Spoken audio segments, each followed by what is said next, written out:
গত ১৫ বছরে প্রতিবেশী দেশ থেকে অনেক সুবিধা নিয়েছে। এখন সুবিধা না পেয়ে দেশটি মিথ্যা প্রচারণা চালাচ্ছে আর কোনো বাড়তি সুবিধা দেওয়া হবে না বলে জানিয়েছেন স্বরাষ্ট্র উপদেষ্টা।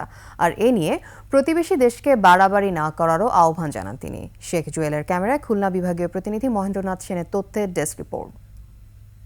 খুলনা শিল্পকলা একাডেমিতে আইনশৃঙ্খলা বিষয়ক মতবিনিময় সভায় যোগ দেন স্বরাষ্ট্র উপদেষ্টা লেফটেন্যান্ট জেনারেল মোহাম্মদ জাহাঙ্গীর আলম চৌধুরী।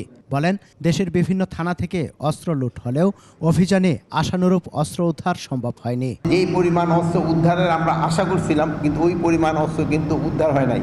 স্বরাষ্ট্র উপদেষ্টা বলেন, দেশে সংখ্যালঘু সংখ্যাগুরু বলে কিছু নেই, সবার জন্য আইন সমান। পাশের দেশ মিথ্যা ঘটনা নিয়ে অপপ্রচার চালাচ্ছে বলেও মন্তব্য করেন তিনি। বলেন, গত ১৫ বছরে প্রতিবেশী দেশ অনেক সুবিধা নিয়েছে।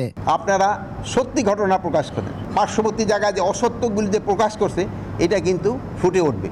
কোনো রাজনৈতিক দলকে বাড়তি সুবিধা না দেওয়ার জন্য আইনশৃঙ্খলা বাহিনীর প্রতি নির্দেশনা দেন স্বরাষ্ট্র উপদেষ্টা। বলেন, সাদা পোশাকে কাউকে গ্রেফতার করা যাবে না, সিভিল ড্রেসে কাউকে অ্যারেস্ট করা চলবে না। ডিবি হোক যে হোক, তার জ্যাকেট পরতে হবে, তার আইডেন্টি শো করতে হবে। শিয়া বাটার ও ভিটামিন ই সমৃদ্ধ Lily Glam Beauty soap. Lily, always beautiful.